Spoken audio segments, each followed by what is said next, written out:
Olá pessoal, tudo bem? Estamos de volta para a última live desse sábado. Eu vou ter a oportunidade de falar daqui a pouquinho com um dos jovens talentos do direito do trabalho brasileiro.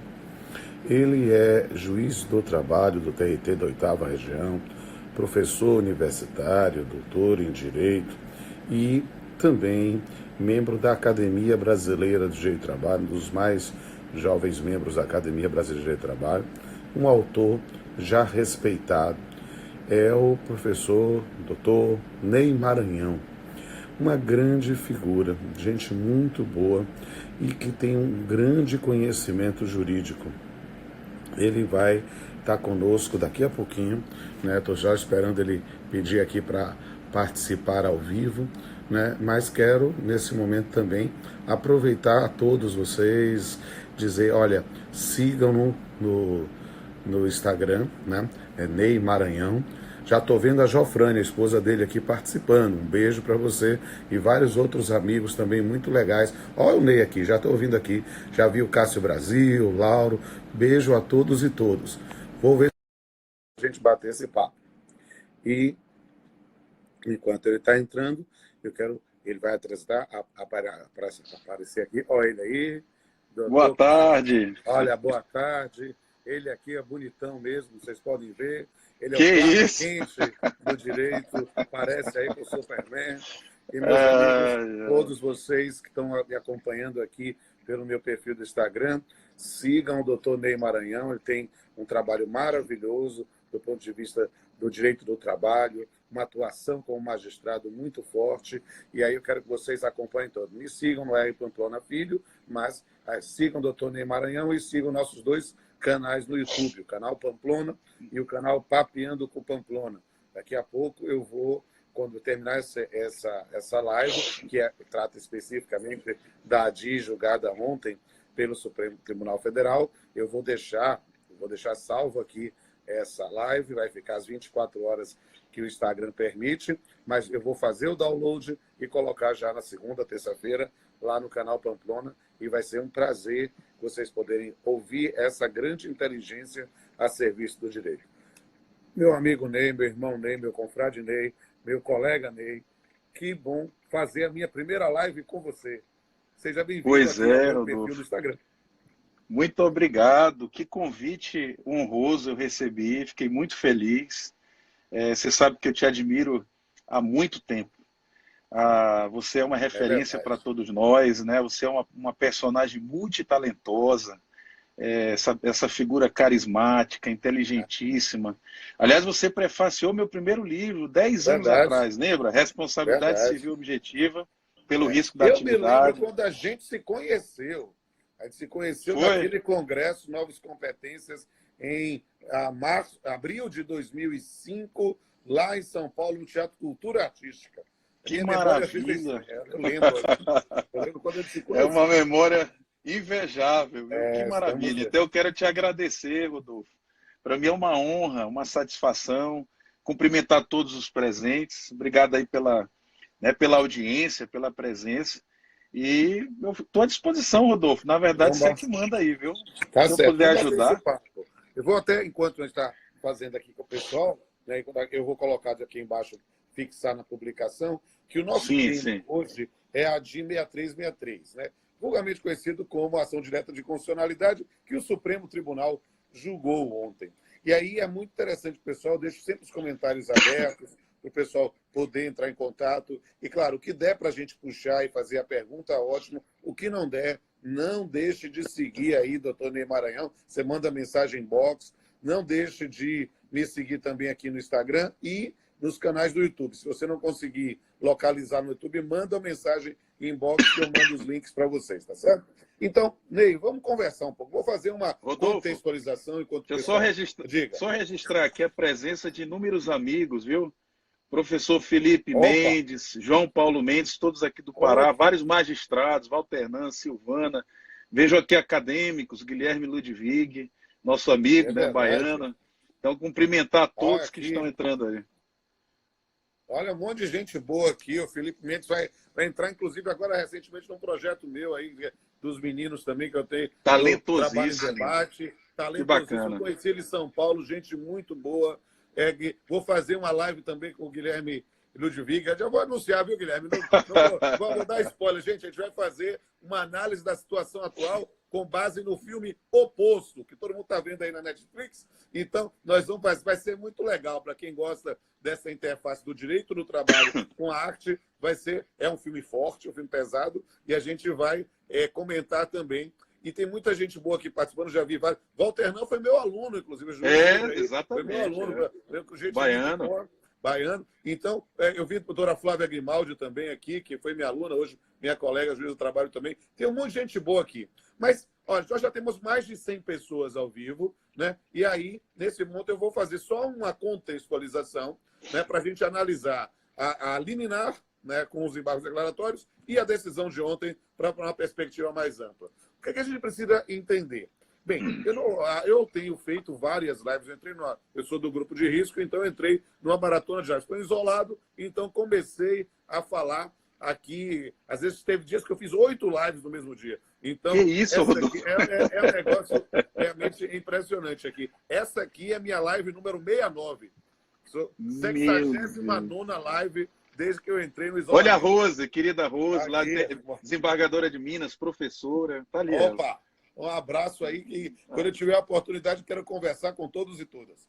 Mas aí, gente, o que a gente precisa entender? Eu tenho feito... Lauro de Campos também, que está sempre presente, do TRT de São Paulo. Não duvido, daqui a pouco o Luiz Cláudio Madeira, que está lá em Lisboa, fazendo vai entrar. Fiz uma live, ele participa sempre. Não duvido, daqui a pouco ele aparece. Tem sempre uma turma muito boa participando da live, e eu estou maratonando mesmo. Não maratono só Netflix, não. Eu maratono também aqui nas lives. E aí, doutora Adriana Calvo aqui também, que eu vou fazer uma live. Opa, Adriana. Beijão, Adriana. Que isso, rapaz? Para você atrai um público muito seleto. Não é o prestígio nem Maranhão, só tem gente boa aqui nessa plateia. Mas, gente, vamos fazer aqui um contexto. Porque desde que eu comecei a maratonar, eu tenho feito com frequência algumas referências históricas. Na verdade, às vezes uma recapitulação de todo o panorama normativo que foi construído em face da pandemia. Né? Aí eu explico pouco a pouco a Lei 3.979, a MP 927, a MP 936, faço referências à MP 944, 945, 946. Tenho feito bastante recapitulação sobre isso. Mas como eu quero ouvir muito o Ney, em vez de fazer essa recapitulação, porque vocês têm a oportunidade de ter participado de outras lives minhas, e, eventualmente, se não participaram, tem a possibilidade de ver tudo isso lá no canal. Eu vou direto para discussões sobre aspectos de constitucionalidade. Por quê? Porque, note, nós vivemos um país que, tradicionalmente, tinha uma baixa vivência de constitucionalidade. Nós somos uma democracia ainda muito recente. Se a gente contar que o primeiro presidente civil só foi eleito em 89, né? Eleito, né? Nós tivemos o governo Saneira, que era o vice de Tancredo Neves, mas em eleição indireta, né? E a Constituição é de 88. Então, nós temos uma democracia, e falamos isso, independente de posicionamentos políticos de quem quer que seja, vivemos uma democracia, nós somos, na verdade, um povo autoritário. Né? A história brasileira mostra que nós passamos mais tempo em regimes de exceção do que em regime de democracia plena. Né? A gente pode falar de democracia plena de 34 a 37, de 46 a 64 e de 88 para cá. Porque antes disso era situações de política do café com leite, antes a paz do império, a própria noção da nossa ditadura, seja de Vargas, seja militar. Então, não vamos entrar nessa seara. Mas o fato é que a nossa experiência democrática brasileira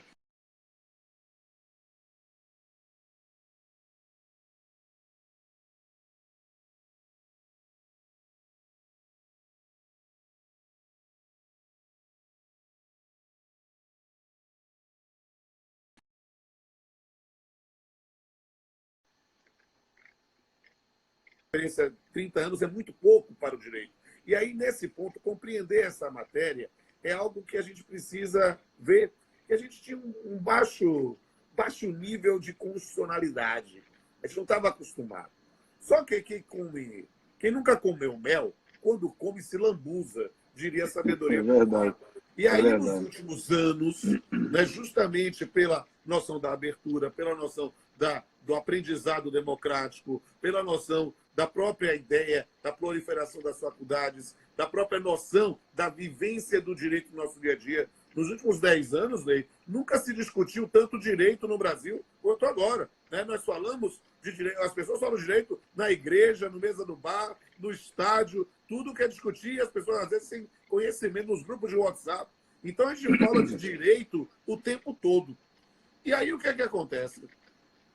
Ter discussões sobre condicionalidade de normas não é algo que se possa imaginar de outro mundo. Não. Faz parte do exercício democrático. Seja pela nossa tradição autoritária, seja pelo outro lado da moeda, pela tomada de consciência do cidadão que tem o Poder Judiciário à sua disposição. Então, o que é que eu estou fazendo nesse contexto? Porque para não ter que trabalhar cada uma das MPs direto. Né? Nós, quando teve a primeira MP, a MP 927, que tratava especificamente de flexibilizações da legislação infraconstitucional para admitir, sem violência, o artigo 468 da CLT, alterações unilaterais pelo empregador para tentar manter o posto de trabalho, seja com teletrabalho, antecipação de férias individuais ou coletivas, banco de horas, entre outras modalidades, antecipação de feriados. Né?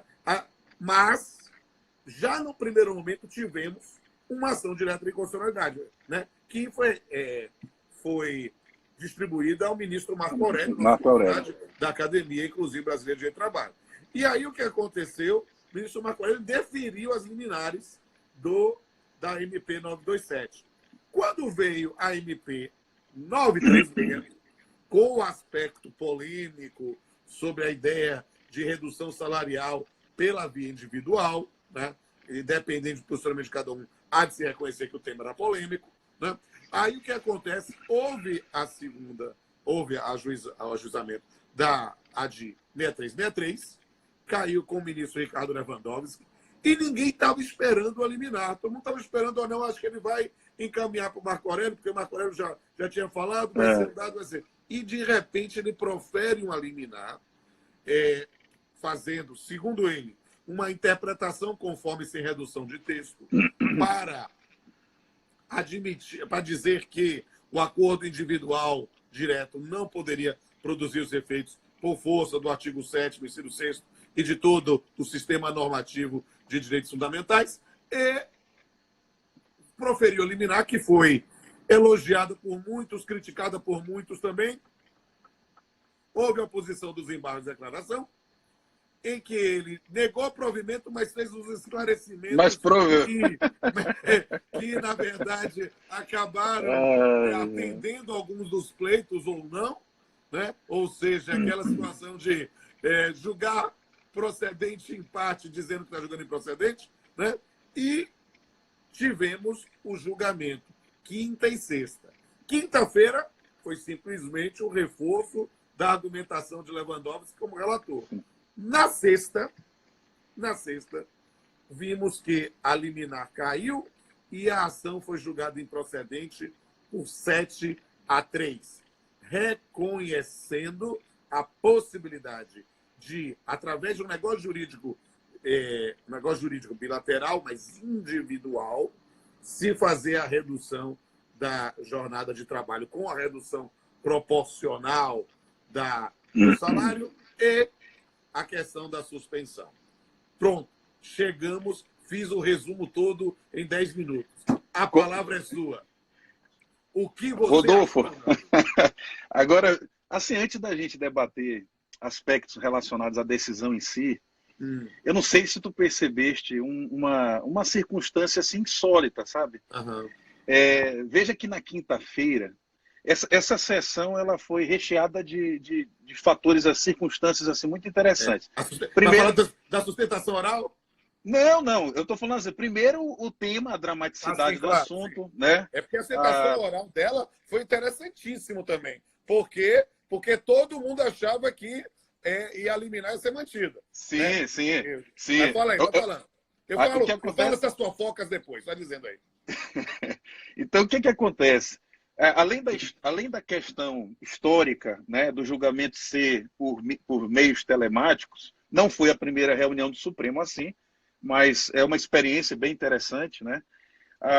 Envolveu a dramaticidade do assunto, porque quem estava lá atento à sessão não era apenas a comunidade jurídica trabalhista, mas praticamente a sociedade brasileira, né, Rodolfo? Empresários, Exato. sindicatos, todo mundo estava atento à percepção que o Supremo ia ter sobre a questão, polêmica, muito polêmica. Um outro ponto assim que eu queria destacar, Rodolfo, é que na sessão de quinta-feira, não sei se tu percebeste, a Autor, né, a Rede Sustentabilidade, o presidente da República, através do AGU, eles confluíram suas vontades no sentido de que a liminar do Lewandowski estava boa. Tu percebeste isso? Ou seja, houve uma confluência. Não, esse estado de coisa jurídica da tese do Lewandowski, claro, a decisão, levando em consideração a sentença, a decisão que rejeitou Zimbabwe, claro, que esclareceu, ela formalmente rejeitou, mas materialmente acolheu. Esclareceu um monte de coisa. Né? Então, assim, depois desses esclarecimentos dentro dessa decisão... Não vamos criticar, aqueles esclarecimentos. De maneira muito interessante, o próprio presidente da República, através do ministro André Mendonça, disse, não, nós concordamos. Perfeito. Aí eu pensei, ora, se há uma convergência autor, réu e relator, naturalmente, me pareceria que as sequências decisórias de cada ministro iriam também confluir. E aconteceu o contrário, Rodolfo. Exatamente. Todos foram contrários. Todos. Exatamente. Porque mesmo a Rosa Weber e o Fachin, eles conferiam a liminar em extensão maior. Ou seja, muito não maior, concordaram exatamente. Com na verdade, só o Lewandowski que gostou da decisão dele no Supremo. Foi. Não. Ele mudou de ideia no meio. Talvez. Vamos dizer isso. E aí, o que é interessante, eu estava brincando muito, porque desde que passamos a entrar no isolamento, né, eu estou aqui parado, né, trabalhando, né? Aí o que é que acontece? O Renato Saraiva me convoca direto para a gente fazer uma mesa virtual. Aí já fazia, primeiro era eu e ele, ou eu e a Vólia, aí de repente já passou para 4, ou trazendo o Calvé e a Rafaela Sionek, ou o Rezete. Ontem ele já fez de 6, né? Saiu de Quarteto Fantástico para Liga da Justiça ou Vingadores. E aí, o que acontece? Eu estou o tempo todo dizendo isso. E desde lá do começo, eu estou dizendo ao pessoal, gente, não tenho o dom da profecia, mas vou profetizar. A ADI vai ser julgada improcedente. Ia cair a liminar. A ADI foi julgada improcedente. Veio a liminar, o pessoal dizendo, seu dom de profecia não serve para nada. Veio a sessão da quinta-feira do Brasil. Chegou na sexta-feira, me deu aquela sensação de dizer, eu não disse. Eu fiquei impressionado, Rodolfo, porque eu imaginei que essa tese jurídica ela ia ser abraçada, até porque é razoável, né? Era fruto de uma manifestação de convergência de vontades do autor réu. Então eu pensei que mas não, cada ministro defendeu.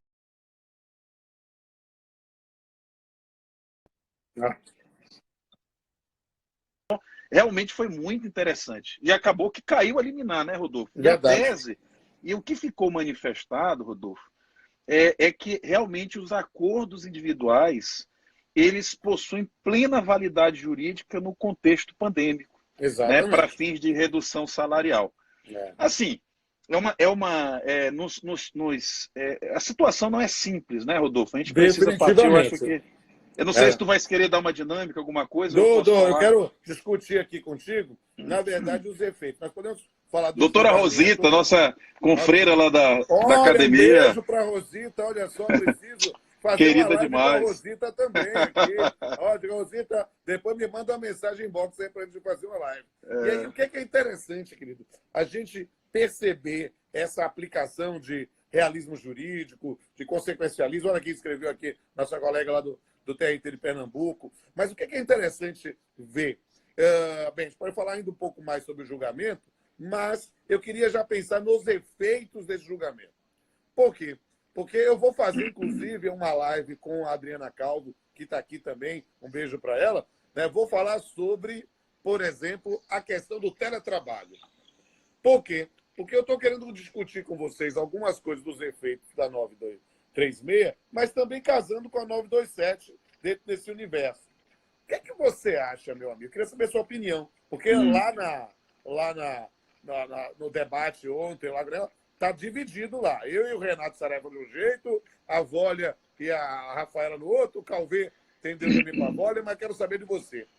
Pensando na MP 927 e aí casando-a com a 936. Vou fazer um parêntese aqui importante, que para mim isso é uma coisa de uma afirmação assim, de convicção dogmática, que eu acho que é importante. A gente precisa perceber que a diretriz do governo... E olha, eu posso ter todas as críticas, e quem quiser ter todas as críticas também ao governo federal, mas é preciso entender uma coisa. Neste aspecto trabalhista, concorde-se ou discorde-se da forma, concorde-se ou discorde do meio, da opção pelo acordo individual, não houve a pior coisa que o governo poderia fazer, que seria estimular a extinção de postos de trabalho. Essa irresponsabilidade, o governo não pode ser acusado. Por quê? Porque, a priori, se nós olharmos todo o sistema normativo, e vou numa teoria, uma visão meio aqui de Luma, né? De sistema, né? Construído para esse período pandêmico, que eu estou quase chamando de pandemônico, né? É preciso entender que a gente vê a Lei 13.979, a gente vê a MP 927, a 936, a 944, tudo é no sentido de preservação de postos de trabalho e renda. Ou seja, a ideia do 927, ao flexibilizar o 468 e as regras infraconstitucionais, é dizer, opa, pode aqui, mas é para garantir o emprego. O 936 é redução de salário, suspensão, mas garante o emprego e o governo vai dar algum tipo de amenização. A 944 é para ajudar a custear a folha de pagamento, mas para pagar a folha de pagamento. Ou seja, então nós temos ali todo um sistema. E aí o que é interessante compreender dentro dessa linha? Partindo dessa premissa, eu quero entender a lógica da constitucionalidade do 936. Já percebemos que é uma ideia de decisão com base em realismo jurídico, com a ideia das consequências, da excepcionalidade, a norma deve ser excepcional mesmo. Mas vem cá, eu posso reduzir salário de quem não tem jornada de trabalho?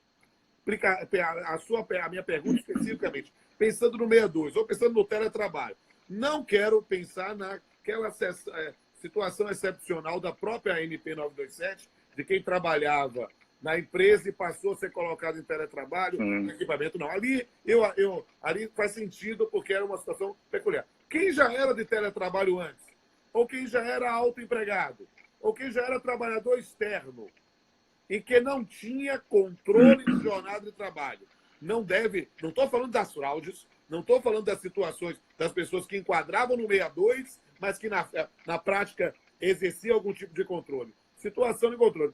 É possível reduzir o salário desses trabalhadores com base na 936? Perceba que a 936 fala com redução proporcional de jornada. O que você acha desse tema? Essa é uma pergunta que eu vou fazer para a Adriana também. Rapaz, olha, e nós não combinamos nada. Tu estás fazendo a pergunta ao vivo, em tema fora do conteúdo temático que nós ajustamos. Não, é só para bater o papo sobre as consequências. Vamos lá. Olha, Rodolfo, é o seguinte, eu não sei aí quais são as opiniões dos colegas, mas eu acho que é interessante fazer uma distinção que ela não se pode perder de vista a distinção entre controle de jornada e limite de jornada. Tá? Então, uma coisa é você ter a incapacidade material, física, de realizar um controle da jornada de um trabalhador. Tá? Isto é uma coisa. É isto que, por exemplo, legitima a atividade externa, né? O inciso lá do artigo 62. Tanto que a jurisprudência é tranquila, né, Rodolfo? Ou seja, se existir, direto ou indiretamente, a possibilidade do controle, então, portanto, há sim o direito, é possível pagar horas extras. O teletrabalhador, Rodolfo, a mesma forma. Quando nós comentamos a reforma trabalhista, no livro do Quarteto, Nós mencionamos que a mesma lógica da atividade externa há de ser aplicada também para o teletrabalhador. De maneira que, se existir a possibilidade do controle direto e indireto, e convenhamos, isso é simples, isso é fácil de fazer esse controle, né? Login, logout, relatórios, é possível. Também ele, portanto, seria passível de controle de jornada e logo de percepção de horas extras. Mas a distinção que eu quero te colocar é porque, veja bem, a Constituição ela resguarda o direito à desconexão. Então, lá naquele inciso do artigo 7º, que fala a duração de jornada, máximo de 8, né, diárias, 44 semanais, qual é a essência, o núcleo de direito fundamental ali? Todo trabalhador, Rodolfo, passível ou não de controle de jornada, tem limite de jornada.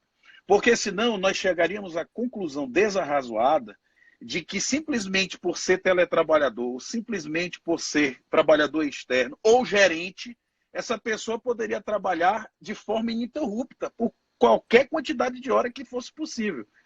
Essa interpretação ela vai de encontro ao que científica e historicamente o direito do trabalho sempre combateu, que era na época lá da Revolução Industrial, que as pessoas trabalhavam até o seu organismo físico e a sua estrutura psicológica suportarem.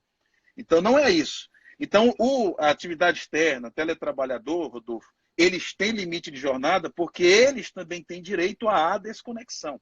Então, mesmo lá a pessoa que é carreteiro e tudo, que não é possível, há de se atribuir uma jornada para ele, ou uma quantidade de trabalho, ou produtividade, que razoavelmente se pressupunha poder ser executada dentro das balizas civilizatórias fixadas na Constituição. Máximo de 8, né, ou até 10, como fixa ali a CLT em outro dispositivo, 44 semanais. Então, é possível controlar, sim, o teletrabalhador? Rodolfo. Basta a pessoa, por exemplo, ainda que não possa ter controle formal, basta você, por exemplo, reduzir a metade da produtividade dela. Você vai realizar só a metade da produtividade que corriqueiramente você realizava. Essa pessoa, mesmo que com impossibilidade de controle, eu acredito que você garante para ela o direito à desconexão. Do contrário, Rodolfo, nós vamos colocar essas pessoas no campo perigoso da dispensa imediata. Porque se esse é um recurso muito útil nos tempos da pandemia, o teletrabalho é o melhor e primário recurso a ser utilizado, pode ser que o empregador, se ele visualizar essa problemática, esse empecilho, e se ele entender que é intransponível, os primeiros a serem dispensados são os do 62. Então a gente tem que ter cuidado para essa interpretação não gerar essa dispensa. Eu acho que é possível.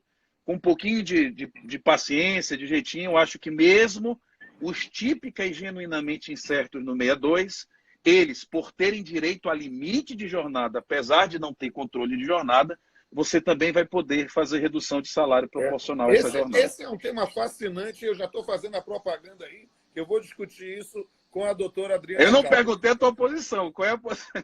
Não, eu confesso a você que nesse ponto eu sou roots. Se eu não tenho como efetivamente controlar a jornada, eu não aplico, não. A priori, não vou aplicar o 62, não. Tá bom. Mas reflete.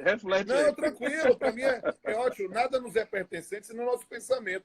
E a nossa função aqui é exortar dialética. Me permita fazer duas propagandas rápidas aqui, porque enquanto eu já vou perguntar para você especificamente sobre o julgamento, a parte que você está com mais confortável para falar, aqui que eu estou... Primeiro dizer aqui, quando o Ney falou do Quarteto Trabalhista, é um trabalho sensacional que ele desenvolve, junto com 3 grandes figuras, né? O Platão, o Antônio Berto Fabiano e Antônio o Fabiano. Fabiano é um fofo, adoro o Fabiano também. Então, procurem também no Instagram o Quarteto Trabalhista. Eles têm produção bastante interessante. Vale a pena. Manual de Audiências, a segunda edição, acabou de ser publicado, Rodolfo, pela RT. Exatamente. Manual de Audiência Trabalhista e o Reforma Trabalhista. Exatamente. Então, vocês sigam aí no Instagram o Quarteto Trabalhista para vocês conhecerem o trabalho desenvolvido. E deixar aqui também um abraço enorme aqui para o ministro Douglas Alencar Rodrigues, que entrou aqui. Eu fiz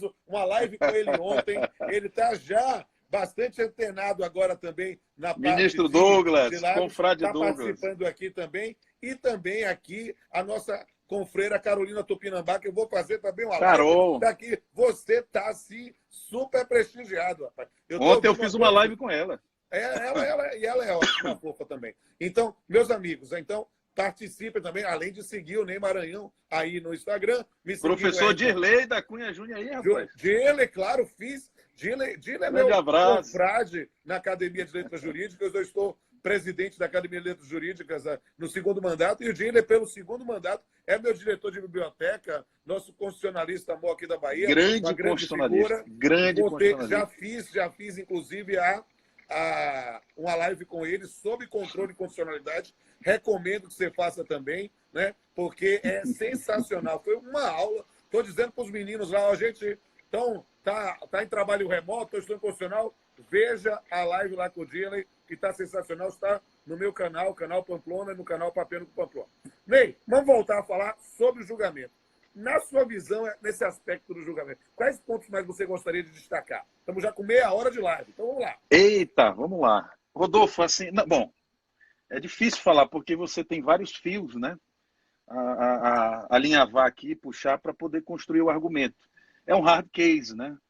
Então, é um caso complexo, difícil. E a gente viu isso ontem nas exposições as mais variadas de argumentos, né, Rodolfo? Eu até falava para a Carol ontem, foi assim, eu fiquei, independentemente do resultado, mas você lembra daquele livro dos Exploradores da Caverna? Que cada jogador ele tinha concepção. Era. E cada um ia te convencendo. Você, aí, quando vinha o outro, você se convencia com ele. Ontem, assim, eu vi essa multiplicidade. Para tudo, porque a nossa confrade Tereza Narras também está assistindo. Você já fez a live com ela? A sua live está marcada para a semana que vem. Então, semana que vem, assista a live de Tereza Narras com Ney Maranhão, nosso trabalho maravilhoso que ela está desenvolvendo lá na academia. Me botaram no fim da fila. Eu acho que é porque eu e a Folha estamos fazendo live o tempo todo, mas quando a Tereza ou a Ione me colocar, eu vou participar da live também. Vamos lá, gente. Siga aí. Então, como eu falava, Rodolfo, ontem foi assim um show assim a beleza do direito e da dialética discursiva, né? Argumentativa. O Barroso numa concepção técnica, autocontenção, respeito a deliberações de outras áreas do conhecimento. O Gilmar Mendes, né, fazendo um voo teórico, citando vários constitucionalistas de renome, né, sedimentando a sua base teórica. O Alexandre de Moraes, numa visão sistemática muito intrincada, né, conjugando os fatores. A ministra Rosa Weber, né, na sua defesa da inconstitucionalidade, mergulhou nos direitos fundamentais sociais à representação coletiva, né, o direito fundamental à negociação coletiva também. Então, assim, foi muito... Esse julgamento, Rodolfo, é para os nossos alunos pegarem assim, cada um dos votos, esmiuçar e depois a gente até simular, não é verdade? Porque cada um foi mostrando a sua visão, de mundo. Uma boa ideia. Vou sugerir, inclusive, na minha universidade, professor de Direito de Trabalho 1, fazerem esse tipo de simulação. Muito interessante. Então, assim, a minha perspectiva, eu acho, vou te antecipar, acho que o julgamento poderia, a minha tese é a da constitucionalidade da MP, tá? Certo. Mas acho que ao final o tiro saiu pela culatra. Eu vou te explicar por quê. A tese que vingou não me agradou, poderia ter sido algo melhor. Eu vou te explicar por quê. Vamos aí, lá. Rodolfo, nós somos magistrados, eu não fui advogado, mas eu fui estagiário de escritório de advocacia. Você sabe que o processo é um jogo de xadrez, né? Você tem as estratégias e tudo, especialmente no âmbito de um Supremo Tribunal Federal ou no âmbito de um colegiado, que você é apenas uma voz, né? E vocês têm outros que têm mesmo poder de decisão. Então, eu vejo aqui nesse processo essas estratégias. Por exemplo, vou te dar um exemplo que é nítido e nós já mencionamos. O ministro Ricardo Lewandowski, que, convenhamos, acolheu os embargos. Acolheu os embargos. Ele fez os esclarecimentos, né? Embora formalmente tenha rejeitado. Então, esse demonstra, às vezes, né, você enxerga isso na prática.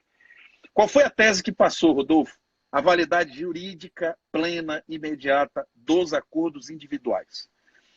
Qual é a questão que eu acho que me deixou um pouco incomodado? É que o ministro Ricardo Lewandowski, ele imbuído das melhores das intenções, ele desejou explicitar, na verdade, apenas explicitar o que já estava contido de maneira latente na MP 936. Então, a MP 936, ela adotou uma polêmica técnica de controle sindical a posteriori.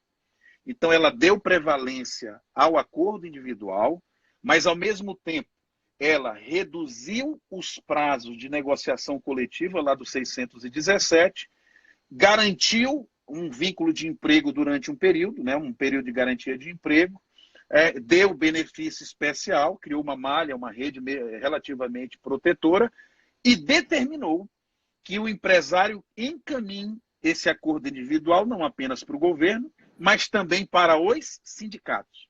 Então, veja bem, a lógica da liminar, quando ele diz que deu uma interpretação conforme para explicitar os objetivos do sindicato ao receber esse acordo, e o Ricardo Lewandowski tem razão quando diz que você não pode pressupor que a ação sindical seria arquivista, né, cartorial, mas seria ativista, ele exerceria o seu mundo fiscalizatório. Perfeito o raciocínio. Mas veja como o tiro saiu pela culatra, Rodolfo. Porque ele poderia ter feito essa explicitação, dizer tudo isso, e como eu tenho dito em algumas lives, Rodolfo, os mesmos argumentos que ele usou para refutar os embargos são os mesmos para recusar a liminar. Porque a MP já tinha a notificação ao sindicato. Ele mesmo disse que o presidente da República, você não pode pensar o contrário, já que o presidente certamente incluiu a negociação coletiva, tanto que reduziu o prazo, né? Então, assim, essa estrutura da liminar concedida, ela está latente lá na MP. Aí o que aconteceu? Se ele, a meu ver, tá, Rodolfo? Se ele tivesse feito todo o arrazoado que fez, arrazoado bacana, dando o mínimo de eficácia a essa intimação ao sindicato, ligando ao artigo 7º, 6º, Rodolfo, que exige negociação coletiva para redução salarial, dentro da técnica que a MP estabeleceu, polêmica, de controle sindical a posteriori. O que aconteceu? Ele fez todo o arrazoado e ele poderia ter indeferido a liminar, dizendo o seguinte, toda essa estruturação ela foi colocada pela própria MP, eu indefiro. Por que ele poderia fazer isso? Porque ele foi o único, dentre aqueles que queriam, né, que abordaram o tema, que reputou que não existia inconstitucionalidade patente, né, dentre os três que concederam a liminar. Né? Ele, a Rosa Weber e o Fachin. Então, ele, por exemplo, se ele tivesse entendido como Rosa e como Fachin, o que ele teria feito? Proclamado a inconstitucionalidade liminarmente, acolhido a liminar na extensão pretendida. Tu estás entendendo? Mas tanto ele não estava convencido e não foi convencido, que ele disse, não, eu vou dar validade aos acordos individuais, né, mas eu vou dar uma interpretação conforme para dar mais substância às razões dessa comunicação sindical. Aí vou só terminar o raciocínio. Se ele tivesse feito isso, Rodolfo, ele teria indeferido a liminar e sedimentado, mesmo que de modo não vinculante, uma diretriz substantiva que tocava minimamente no artigo 7º, 6º. O que aconteceu? Ele deferiu parcialmente e, ao deferir parcialmente, ele permitiu que a questão fosse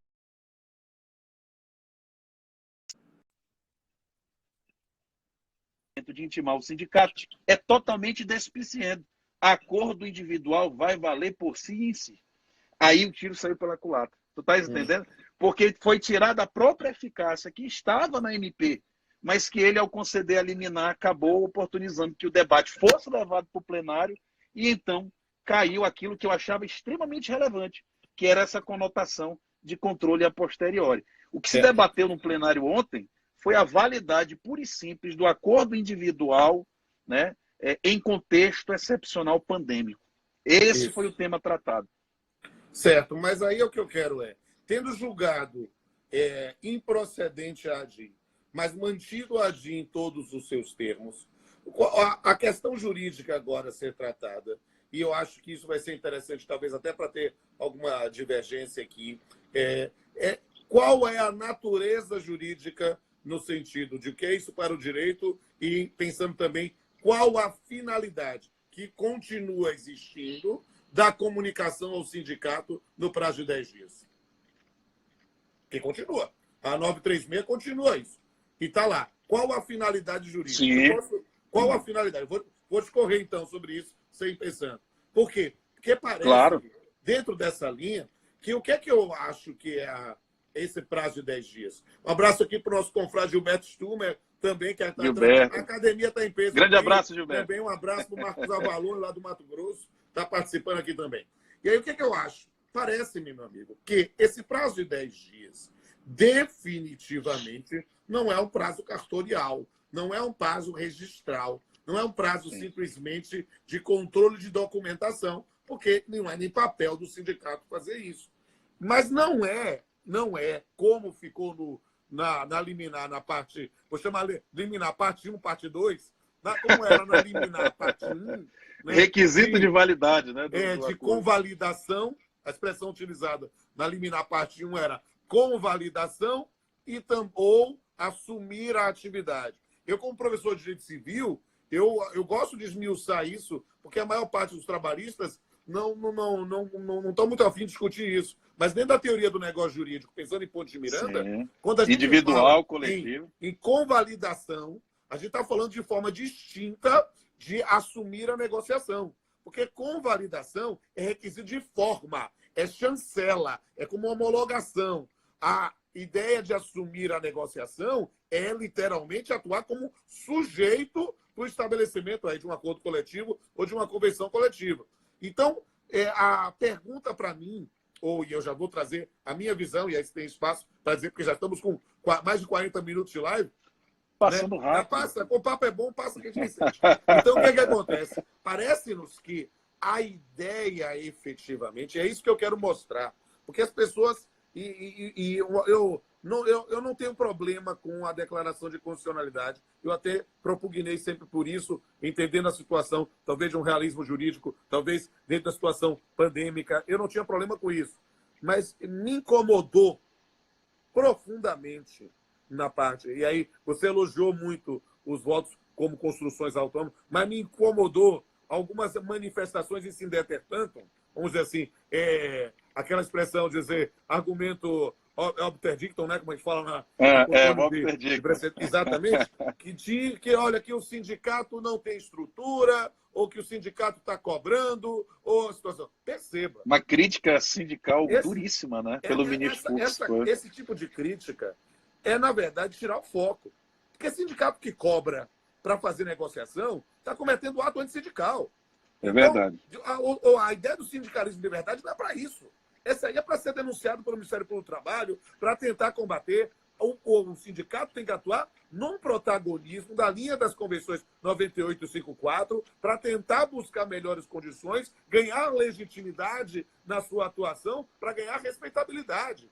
Então, o que é que me parece? E aí é o que eu digo. As pessoas, o discurso simples desse mundo dicotômico de só isso e aqui, né? Só preto ou branco, quando tem muito mais do que 50 tons de cinza, é preciso entender que, de fato, não é dizer que a decisão, a fundamentação fez, a decisão por si só desprestigia a atividade sindical. É preciso, na verdade, compreender um outro perfil, para entender o papel do sindicato nessa notificação de 10 dias. Não é para convalidar, não é para fazer negociação coletiva, não é isso. É para fiscalizar. Exato. Eu vou aqui. Aí o professor de Direito Civil falando, por acaso também trabalhista, né? É para aquilo que Ponte Miranda disse, é para fiscalizar o suporte fático que levou à negociação individual. Ou seja, por quê? Porque vai acontecer, sabe? Não há limites para a criatividade humana quando quer fraudar direitos. Você vai ter empresas que não estão passando por tanta dificuldade, é só pensar em mercados, farmácias, né? Ou empresas de delivery, né? E que vão querer aproveitar o momento para enxugar sua folha de pagamento, reduzir o pessoal, sem estar sofrendo uma consequência direta da pandemia. E Sim, nesse com ponto é certeza. que o sindicato, para usar uma expressão baiana, e temos vários colegas baianos aqui, aí é que o sindicato vai entrar de pau mesmo.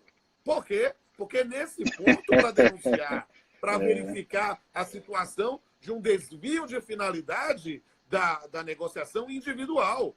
Ou seja, é preciso É verdade. comunicar o sindicato para que haja o controle da manifestação de vontade nesse ponto. Uma colega disse aqui, olha, vem cá, eu posso, em vez de discutir constitucionalidade, discutir vício de consentimento do empregado nessas circunstâncias? Olha, perceba que toda negociação individual, empregado e empregador, há sempre o receio difuso do medo do posto de trabalho. Mas perceba, uma situação efetiva de vício de consentimento. Para o Brasil, uma questão mais simples.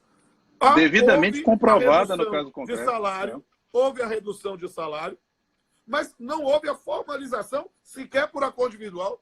Nesse mundo autoritário nosso, o empregador chega lá e diz assim, não, estou baixando o salário de todo mundo, dependente da vontade. Estou chamando. Sem acordo. Nós temos um resquício de Casa Grande Senzala muito forte ainda na cultura brasileira. O cara faz isso quando comunicar o sindicato, função do sindicato, verificar o que está acontecendo, não sei o quê, e denunciar.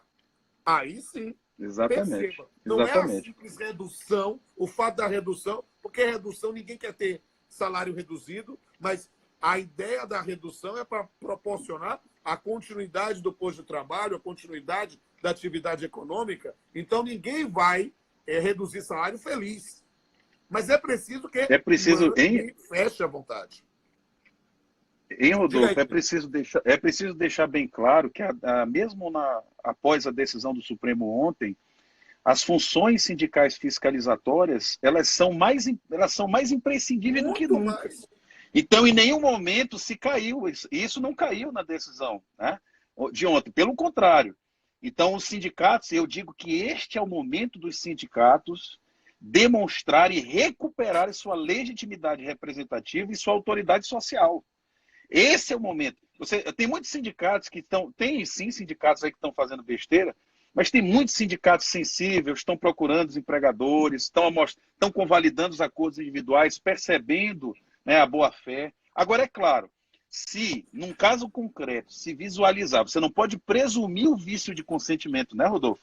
Você não pode presumir que só por fazer o acordo redutor de salário, você tem um vício de consentimento. Se o sindicato ele averiguar e tiver provas, ele evidentemente vai poder judicializar a questão até para anular esse acordo, né? A questão do benefício emergencial, quem vai dar... Eu até acredito, Rodolfo, que numa nulidade, o trabalhador ele não deve devolver, não deve ser cobrado do trabalhador, deve ser cobrado do empregador a devolução do benefício emergencial ilicitamente percebido, por exemplo, por força de um abuso de autoridade, né? Agora, assim, alguém perguntou aí, Rodolfo, qual a consequência da não comunicação ao sindicato, né, do acordo? Este é um problema muito complicado. Porque, por exemplo, se tivesse vencido a tese a colocação que, a meu ver, está na MP, mas que o ministro Ricardo Lewandowski explicitou e acabou sendo refutado, esse sim, né, foi refutado, acredito, eu estava pensando, né, essa era a minha percepção, de que essa comunicação, Rodolfo, ela tinha ligação direta com a validade do acordo individual, tá? Para dar o mínimo de densidade ao inciso 6º do artigo 7º. Na linha porque do veja, a comunicação, a só comunicação. Pois é. Aí, só que aí foi refutado lá no plenário. Agora, não é que eu pensava assim, mas com essa decisão do Supremo, me parece que o acordo individual há grande chance de ser tido como válido em si por si, né? A única... Poxa, mas não vai ter nenhum efeito jurídico a não comunicação? Tem que ter, né, Rodolfo? Claro. Eu não posso dizer que é uma mera infração administrativa. Eu estou expondo essa ideia pela primeira vez aqui na tua live, né, contigo, em uma live, eu acho que é um ato antissindical. Então, e mais ainda, depois de toda a publicidade de um julgamento do Supremo, cujo tema central era essa comunicação. Então, veja, se o empregador não comunica no prazo de 10 dias ao sindicato o acordo individual, a validade jurídica do acordo permanece por força dos termos da decisão do Supremo Tribunal Federal. Entretanto, essa negligência, essa relutância, né, a comunicar ao sindicato, cumprir o que a MP determina e o que o Supremo, né, disse ao convalidar a MP, que é válida essa disposição. Para mim, isso é um ato antissindical. Então, esse é um efeito concreto, né? Essa ilicitude no plano da antissindicalidade é um efeito concreto que eu, neste momento, visualizo nessa negativa de comunicação sindical. Olha, eu confesso a ti que eu ainda não elaborei o suficiente meu raciocínio para dizer as consequências da não comunicação. Mas confesso que eu estou achando brilhante essa linha de raciocínio. Por quê? Porque, obrigado. Sim, porque nós não podemos imaginar que seja um requisito de validade, porque não foi assim que o Supremo decidiu. Mas dizer que não há efeito algum, aí também não é razoável. Previsão. E também não é razoável. Sim. E aí eu vou, na verdade, continuar desenvolvendo o seu raciocínio. Vou ver se ele pode até fazer um artigo sobre isso, ou se você não puder, eu faço com algum orientando, né? Porque nesse ponto, parece-me que a situação aqui a ser trabalhada é a seguinte, não é, eu digo aqui, não é invalidade do acordo a falta de legislação, porque o acordo, ele se perfaz efetivamente com a manifestação individual. Mas nós temos aí um ato antissindical que pode, inclusive, reforçar em termos de ônus da prova uma alegação de vício de consentimento. Aí, perfeito. Sim, o indivíduo diz lá, olha, a gente não tinha aceitado isso, nós somos forçados a fazer essa circunstância e, mais do que isso, eles nem sequer comunicaram ao sindicato. Ou seja, perfeito. Confesso, falando com o Depazar, estou na magistratura há 25 anos, e isso aí sim, eu ouviria, eu pegaria aquela situação e dizer, opa, você não, como é que você quer não fazer? Comunicou? Como é que você não comunicou? Você não comunicou por quê? Sabe aquela coisa assim? Eu, às vezes, na minha irreverência em meses de audiência, eu dizia, mas você não sabia que tinha comunicado? Não, tá lá no negócio. Eu digo, porque é algo a ser construído. Eu acho que é interessante. Rodolfo, que está aqui também, podemos até incorporar ele. Olha, Rodolfo, na verdade, a genialidade não é minha, é sua de fazer. Eu fiz o link até a antissindicalidade, porque eu vejo assim, Rodolfo, a diferença. E não há incongruência de pensamento. Alguém pode dizer, mas como pode ser válido juridicamente no plano individual e gerar antissindicalidade? É porque no plano do direito individual é válido juridicamente por todos os argumentos já lançados no Supremo e a MP diz. Pronto. Entretanto, na esfera meta-individual coletiva, este ato, essa resistência empresarial em negar ao sindicato o conhecimento do fato daquele acordo, ele é um ilícito antissindical. E aí eu concordo contigo, eu não tinha pensado nessa construção, tu foi além. Tu disseste que no plano do processo isso pode gerar até uma inversão do ônus da prova. Claro. Porque numa circunstância, concordo. O indivíduo pratica, faz Bora escrever o livro da academia, rapaz, é até domingo. Exato. É algo que a gente pode tentar fazer uma construção nesse sentido, porque efetivamente nós temos aí um ato que era perfeito até a celebração do negócio com a suposta manifestação de vontade, mas temos aí um elemento que reforça no plano processual a discussão sobre a invalidação por uma alegada vício de vontade. Já temos dois efeitos relevantíssimos da omissão patronal de comunicação ao sindicato. Um material, a antissindicalidade, que pode render ensejo até ação civil pública, reparadora de danos materiais coletivos, danos morais coletivos, hein? E outra processual no plano individual. Nesse ponto, uma lesão evidentemente transindividual, né? Quando a gente pensa nessa questão da coletividade e em relação à própria atividade sindical propriamente dita. Sim, é possível pensar em reparação de danos também nesse ponto. E, além disso, o efeito numa eventual invalidação. Interessante isso. Então nós chegamos em 3. Exato. O papo está ótimo, mas já estão 55 minutos. Esse é o momento que o Instagram começa a tremer ao sinal de pode cair. Para a gente ficar falando e cair, eu quero dizer para todo mundo, publicamente, a minha admiração pela sua inteligência, a sua proatividade, a sua atuação como magistrado, como professor, como o meu mais novo confrade na Academia Brasileira de Direito do Trabalho, né? E dizer a todo mundo aqui que está assistindo nesse momento, tivemos pico aí de 200 pessoas simultaneamente, essa live com certeza vai bater pelo menos umas 1.000 pessoas. Nesse ponto, eu quero deixar isso bem claro. Gente, sigam aí Ney Maranhão, é com Y, Ney Maranhão no Instagram. Vejam também o Quarteto Trabalhista, que é também o grupo que ele participa, Exatamente. com 3 juristas de escola também, que merecem todo o prestígio. Eles fazem um trabalho muito bom. E aí vocês acompanhem ele, acompanhem as publicações do grupo, é muito bom mesmo. Me sigam também aqui Obrigado, no Instagram, Pamplona Filho, e nos meus 2 canais no YouTube, canal Pamplona e canal Papeando com Pamplona. Se você tiver qualquer dificuldade para localizar o Ney, veja no card que eu coloquei da divulgação dessa live, tem lá o Instagram dele. Você clica no rostinho dele, pum, vai aparecer o Instagram, e você já segue ele e pode mandar para mim também uma mensagem inbox que eu lhe mando os links do canal do YouTube. Ney, vou lhe dar a palavra para as suas considerações finais antes que a gente caia. Falta o quê aí? 2 minutos, será?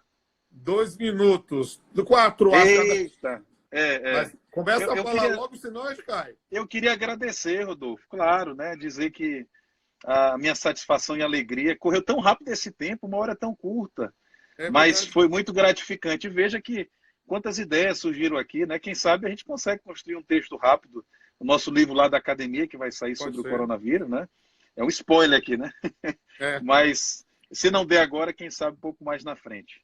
Então, minha gratidão, meu carinho, minha admiração por você, né? Multifuncional, multitalentoso, brilhante, genial, né? Então, eu tenho assim um carinho e você é uma inspiração para todos nós.